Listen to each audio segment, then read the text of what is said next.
વાપી મહાનગરપાલિકામાં સમાવેશ કરવામાં આવેલા 11 ગામોમાં વિરોધનો સૂર ઉઠ્યો।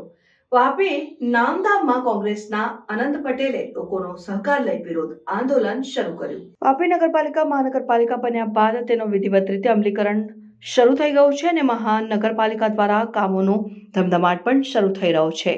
જોકે બીજી બાજુ વાપી મહાનગરપાલિકામાં સમાવેશ કરવામાં આવેલા 11 ગામોમાં હવે ક્યાંક વિરોધનો સૂર ઉઠી રહ્યો છે।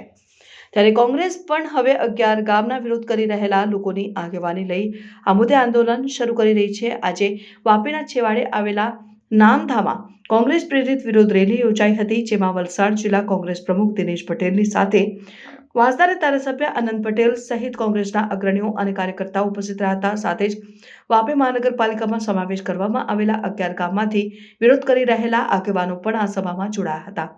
કોંગ્રેસ અગ્રણીઓ અને વિરોધ કરી રહેલા સ્થાનિકોએ મહાનગરપાલિકામાં પોતાના ગામનો સમાવેશ થવાથી ગામનો વિકાસ વધુ રૂંધાશે અને લોકોને રોજિંદા પ્રશ્નોની રજૂઆત માટે પણ મુશ્કેલી ઊભી થશે અને ટેક્સનું ભારણ પણ વધશે।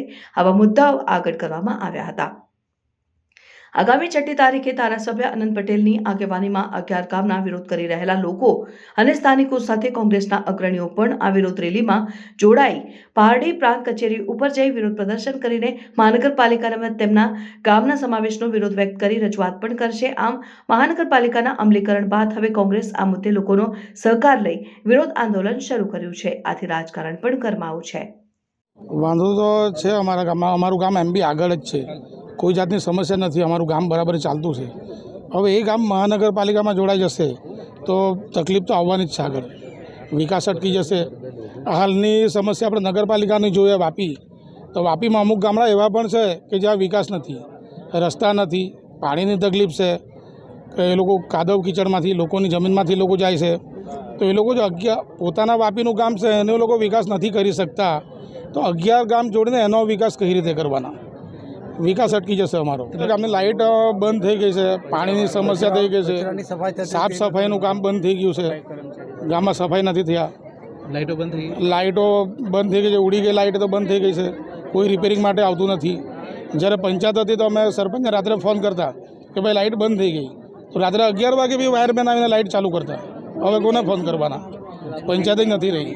નગરપાલિકાએ અમારા કપડાં ફાડી લીધા છે, કંઈ રાખ્યું નથી, અને આ જો બધા વેરા ભરવાના આવશે તો સ્કૂલના બાળકો અભણ થઈ જશે અને સરકારી યોજનાઓ છે તે બધી ફેલ થશે, અને અમારે નગરપાલિકામાં જોડાવું નથી ને નથી જ, એ અમારો પરમેનન્ટ સિદ્ધાંત છે અને એના માટે અમે લડાઈ આપીશું। કેટલા લોકો સંમત છે અને પાલિકાનું જે પંચાયતનું જે બોડી હતી એમનું શું નિર્ણય છે?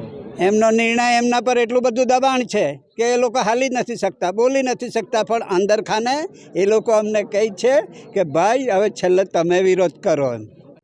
વાપી મહાનગરપાલિકામાં જોડવામાં આવેલા 11 જેટલા ગામોનો મૂળ શું છે? 11 જેટલા ગામોની ગ્રામસભા લેવામાં નથી આવી, અને ગ્રામસભા લેવામાં આવી છે તો ગ્રામસભામાં બધાએ જ ગ્રામજનોએ જોડાવા માટેની ના પાડી છે, એટલે જબરજસ્તીથી ગામોને જોડવાની વાત છે।